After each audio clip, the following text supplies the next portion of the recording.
Now welcome to another lightning response video, where this time I got one question. It's a question that actually a lot of people have been kind of asking or talking about, and it comes to us from Atmos Fair, who asked, "Hey Thor, what do you think about Tony Gilroy's comments regarding Kathleen Kennedy? He makes it sound like she was a huge creative contributor to Andor and really supported the show. There's also rumors that the Filoni camp of people at Lucasfilm have made the production difficult. It almost feels like we're going into another Lucasfilm civil war. There's the Filoni cowboy hat Star Wars, as people are calling it now, and there's an emerging fan base that wants more Tony Gilroy style Star Wars. I find it really interesting, though, how Tony was really defending Kathleen Kennedy and essentially saying the fan perception of her is wrong and unfair. He made it sound like she was a huge part of Andor's creative development."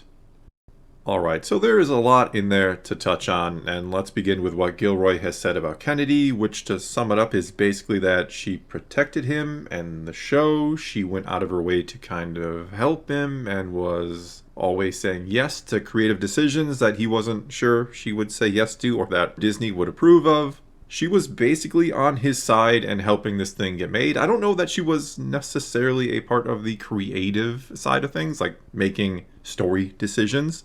I don't know that she wasn't either, but it does sound like she went to bat for him, right? That she was there to help him get what he needed or wanted from Disney so that he could make the show he wanted. And if that is the case, which I don't think Gilroy has any reason to lie about that, of course he's going to have positive things to say about her.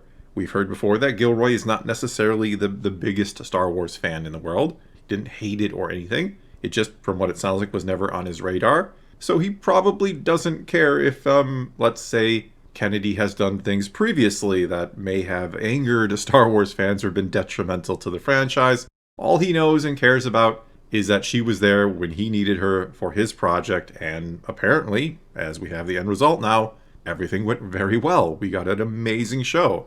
So I don't find this strange or controversial that Gilroy would say nice things about Kathleen Kennedy. He probably had a great working relationship with her, so yeah, he's gonna say nice things. Now, as for us fans who have cared about other things in the past before, because I've been asked, should we give Kennedy credit for Andor? And sure, why not? She does seem like, according again to Gilroy, like she was a big part in making this happen the way he wanted it to happen. And again, a lot of us really enjoyed that end result. So sure, let's give Kennedy some credit here for producing a fantastic Star Wars show. Now, the problem with this is, and I'm not going to just try to crap on Kennedy because I am not her biggest fan. As always, I'm going to try to be as fair and as balanced as I can be. But it sounds like what she essentially did, and again, I'm not in the room with those two. I don't know what exactly happens behind the scenes at Lucasfilm.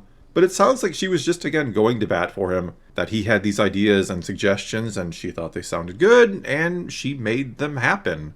Which is probably what has happened with other projects at Lucasfilm, right? I'm sure J.J. Abrams and Rian Johnson and Leslie Headland and everybody involved with some of these other shows that maybe weren't so good had a lot of ideas that she also approved and went to bat for and made happen.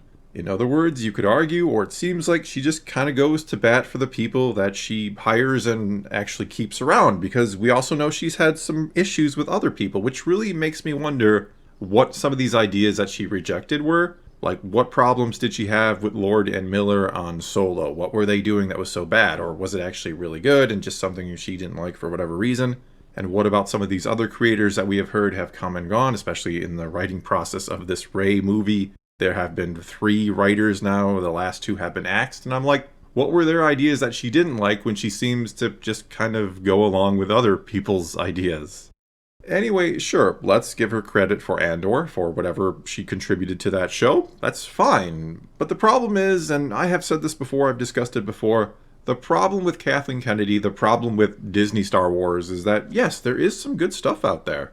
Andor, obviously very good. Rogue One was a pretty dang good movie. I liked Skeleton Crew. The Mandalorian the first couple seasons were good. The Bad Batch was a fine show.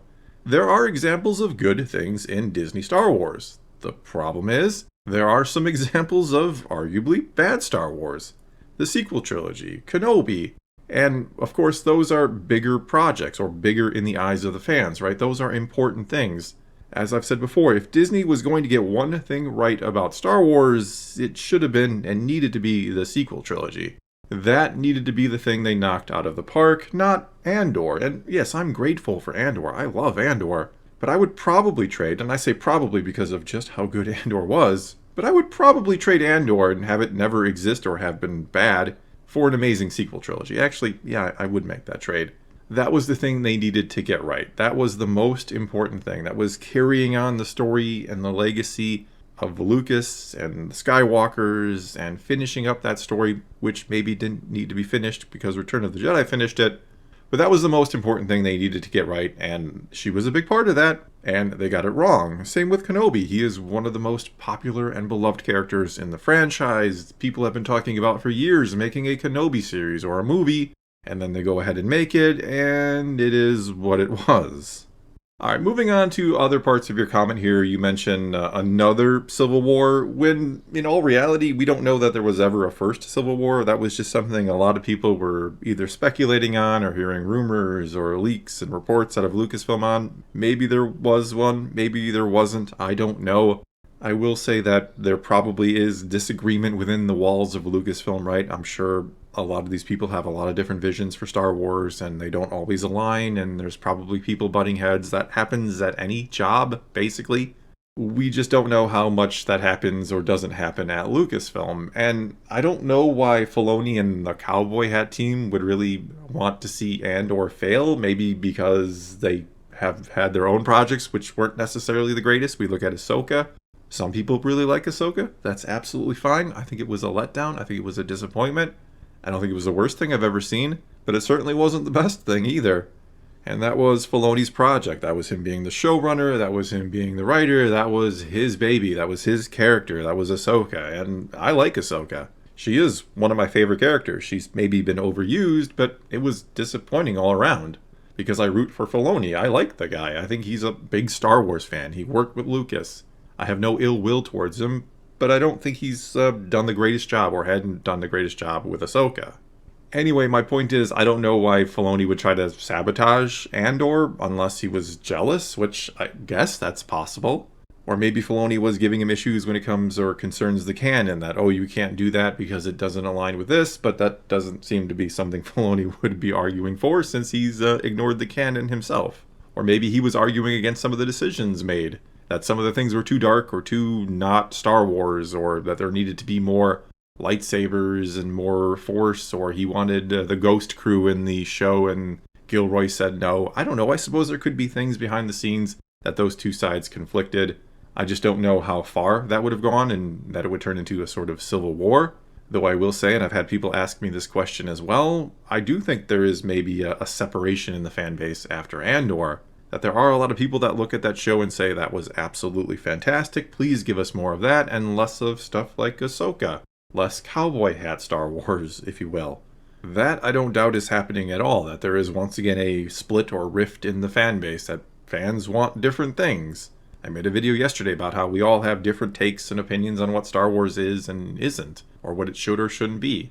But anyway, to wrap it up here, I'm probably rambling, but sure, let's give Kennedy some credit for Andor. That's fine. If we're being fair, if we're being honest, it was a great show, and she had some part to play. Be that just saying yes to everything Tony Gilroy asked for, or maybe contributing something here and there, I don't know. But it was a great show. It happened under her watch, so thank you for that. But at the same time, other really bad shows have happened under her watch as well. There was, again, the sequel trilogy. And for better or worse, right or wrong, your failures tend to outweigh your successes, especially in this line of work. You're going to be remembered for what you screwed up rather than what you got right. And again, what she got wrong, what she was a big part of getting wrong, was the sequel trilogy, arguably the most important thing to get right. So even though Andor was fantastic, I don't know that we should all suddenly be singing her praises. Alright, well that is going to be all I got for you this time. This was a bit more of a ramble than I wanted to. I didn't want to do any other questions because I knew I was going to go on about this one for a while. But speaking of other questions, you can ask those in the comments below. You just start your comment off with "Hey Thor." You ask away. I try to answer it in a future video. But whatever the case may be, leave your comments below. Let's talk some Star Wars. And until next time, thanks for watching.